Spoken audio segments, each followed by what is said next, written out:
Akkam jirtan kabajamtoota hordoftoota keenya oduu Oromiyaa Viijin Miidiyaa irraa saatanaaf qabannee dhufnee isin biraan geenyaa matootii dursineeti jalqabna. Faannoo fi waboon jijjiirama siyaasaa fiduu hin danda'an jee Jeneraalli waraana Itoophiyaa duraanii Baacaa Dabalee maallaqa yoo barbaadanis mootummaa akka gaafatan dhaamaniiti jiru. Walitti bu'iinsa waraana Itoophiyaa keessatti ta'aa jiru bu'aa siyaasaa hiikaa qabu osoo hin fidin manca'iinsa bal'aa qaqqabsiise jee Jeneraaltichi. Walitti bu'iinsi Tigraay fi mootummaa Itoophiyaa gidduutti mudatu gaanfa Afrikaa jeequmsa keessa kan naqu jechuudhaan faawundeeshiniin nageenya Awurooppaa akeekkachiise. Faawundeeshinichi gareen lachuu gama walii galtee Piriitooriyaa kabajutti akka deebi'an gaafateeti jira. Masriin Itoophiyaan hidhaawwan haarawaa laga Naayil irratti akka ijaartu kan hin hayyamne ta'uu beeksiste. Hidhaawwan haarawaa Itoophiyaan laga Abbaa irratti ijaartu ilaalchisee Kaayiroon akeekkachiisa laatteeti jirti. Libaanos keessatti loltoonni Israa'el ajjeefaman kibba Libaanositti dhukaasni hammaachaa jiraachuun gabaafame. Iiraan yoo ulaa Hormuuz hin banne haleellaa laaleessaatu isii eeggata jedhe Tiraamp. Biyyoonni Teeraanii fi Waashingitan gidduu manguddummaa ta'an ammoo haalli abdachiisaan jiraachuu himan.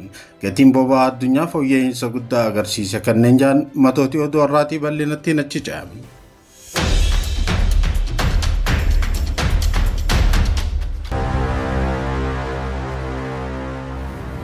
Faannoo fi waboon jijjiirama siyaasaa fiduu hin danda'an jee Jeneraalli waraana Itoophiyaa duraanii Baacaa Dabalee maallaqa yoo barbaadanis mootummaa akka gaafatan dhaamaniiti jiru.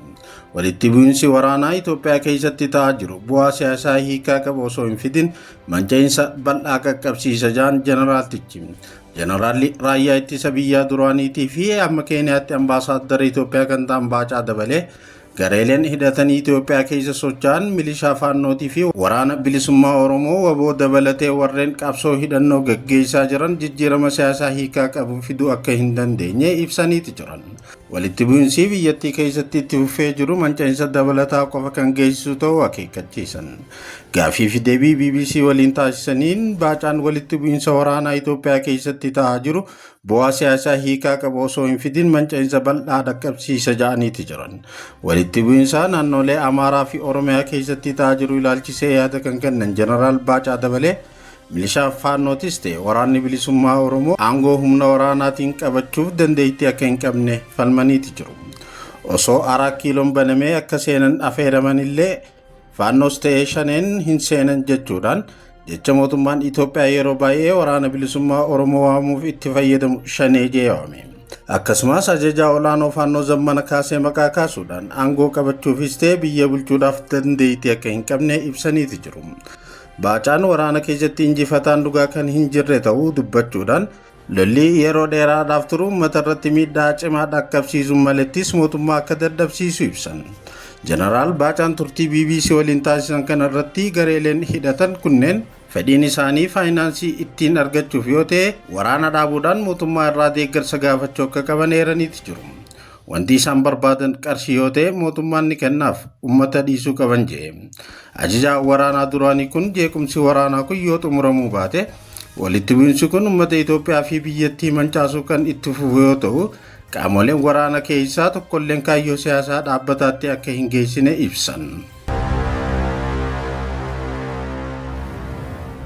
Walitti bu'iinsi Tigraay fi mootummaa Itoophiyaa gidduutti mudatu gaafa Afrikaa jeequmsa keessa kan naqu jechuudhaan faawundeeshiniin nageenya Awurooppaa akeekkachiise.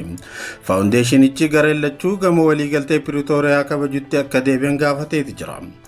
Ibsa kaleessa hagayya 4 bara 2026 baaseen dhaabbanni nageenya Yuuroop muddamaa fi walitti bu'iinsa siyaasaa fi nageenya mootummaa Rippaabilika Dimokiraataa Federaalaa Itoophiyaatii fi dhaaba adda bilisa baasaa uummata Tigraay TPLF gidduutti dhiyeenya kana jabaachaa dhufe ilaalchise yaaddoo cimaa qabu ibseeti jira.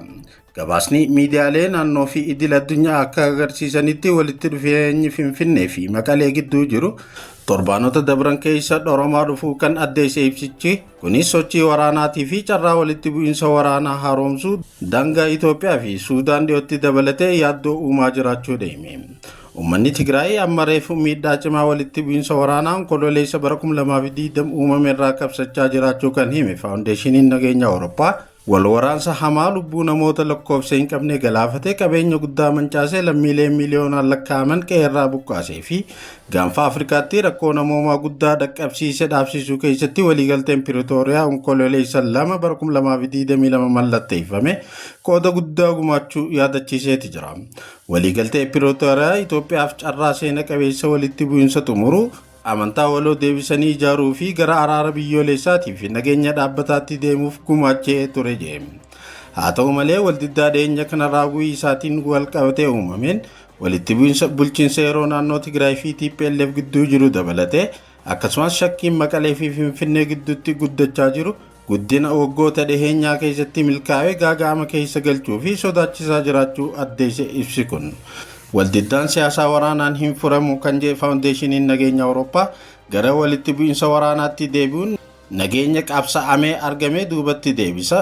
Miidhaa namoomaa gad fageessa gaanfa Afrikaa tasgabbii dhabsiisa akkasumas tattaaffii Itoophiyaan fooyya'insa biyyoolessaa misooma dinagdee fi ce'umsa dimokiraasiitiif taasiftu miidha jedhe. Uummanni Itoophiyaa nageenya dhaabbataa tasgabbii haqaa fi misooma dhaabbataa argachuudhaaf mirga qaba. Kanaafuu mootummaan Itoophiyaatii fi TPLF obsa guddaa akka qabaatan gocha al tasgabbii uumuu danda'u kamirraas akka of qusatanii fi waliigaltee nageenya Piretooriyaa guutumatti raawwachuudhaaf irra deebi'anii akka kutannoo qabaatan waamicha dhiyeesseeti jira. Masriin Itoophiyaan hidhaawwan haaraa laga Abbayyaa irratti akka ijaartu kan hin ayyamne ta'uu beeksiste. Hidhaawwan haaraa Itoophiyaan laga Abbayyaa irratti ijaartu ilaalchisee Kaayiroon akeekkachiisa laatteeti jirti. Ijipti laga Abbayyaa irratti Itoophiyaan hidhaawwan haaraa akka ijaartu kan hin ayyamne ta'uu ministeerri jallisii fi qabeenya bishaanii Hani Saawilam dubbataniiti jiru. Yaadni Saawilam kun kan dhiyaate oduun miidiyaaleen Itoophiyaan hidhaa haaromsaa maletti hidhaawwan dabalataa 3 laga Naayil irratti ijaaruudhaaf karoorfachuu ishee eega gabaasaniin booda. Ministeertichi ibsa konferansii miidiyaalee biyyattii irratti kanneen Itoophiyaan karoora hidhaawwan haaraa ijaaruu akka qabdu beekamaadha. Garuu mootummaan Ijipti kana hin ayyamu jaaniiti jiru. Ijipti hojii hidhaa haaromsa guddicha Itoophiyaa irratti seera dirqisiisaa qulqulluu fi ifa ta'e irra waliin ga'uudhaaf irra deddeebitee gaafachuusii kan addeessan ministeertichi. Kunis biyyoota yaa'aa gadii kan ta'an Ijiptii fi Suudaan bishaan gadii lakkifamuuf karoora hojii waggaa akka beekan gargaara jedhan.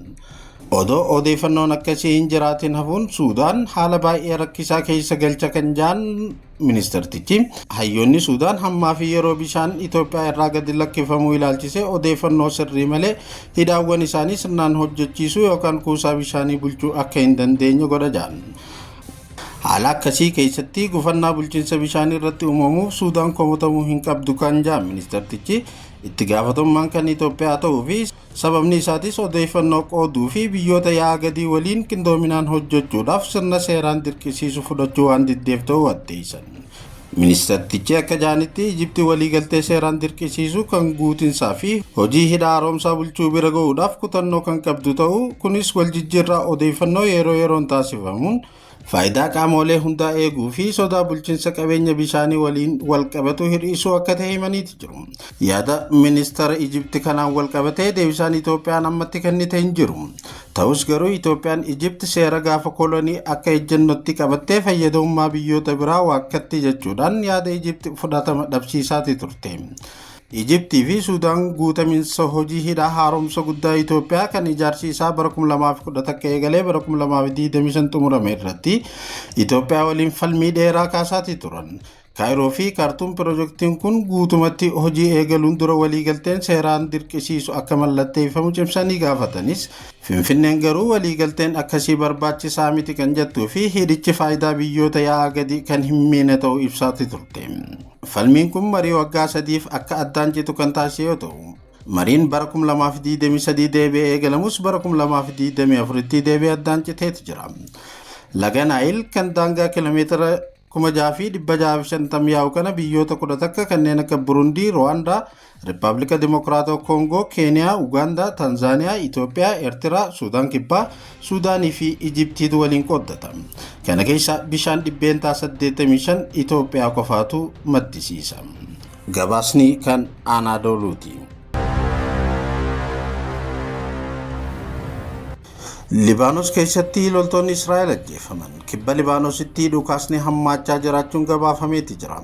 Miidiyaaleen Ibruu akka gabaasanitti kibxataarraa dho'iinsa gamoo loltoonni Israa'el qubatan keessatti uumameen loltoonni Israa'el 2 ajjeefamanii kanneen biroo 7 madaa'aniiti jiru.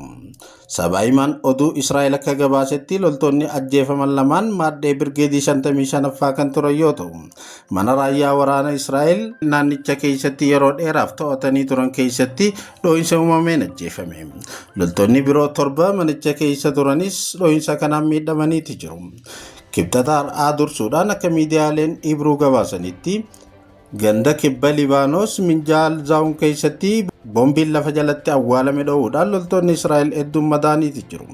Loltoonni madaa'an helikooftara waraana Israa'eliin yaalaaf gara hospitaalaa geeffamuu isaanii gabaafameeti jira. Mudannoon kun kan uumame waliigalteen dhaabbiinsa lolaa Waashingitan keessatti jaarsummaa Ameerikaatiin mallatteeffame osoo jiru sochiin waraana Israa'el daangaa Libaanos keessatti itti fufuudhaan wal qabateeti.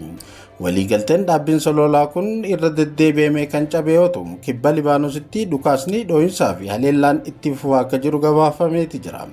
Muddamni dhiyeenya kana uumame kun mudannoo dilbata darbe uumameen kan hordofe yoo ta'u, yeroo san naannoo Ali Alxaayir kan kibba Libaanositti argamutti loltoota Hizbollaa waliin walitti bu'iinsa uumameen ajajaan waraanaa Israa'el madaa'eeti ture. Waraanni Israa'el bitootessa 2026 irraa eegalee Libaanos keessatti sochii isaa kan itti fufee yoo ta'u, abbootiin taayitaa Libaanos miidhaa haala kanaan wal qabatee uumameen namoonni 10,000 lakkaa'aman miidhamuu isaanii gabaasaniiti jiru.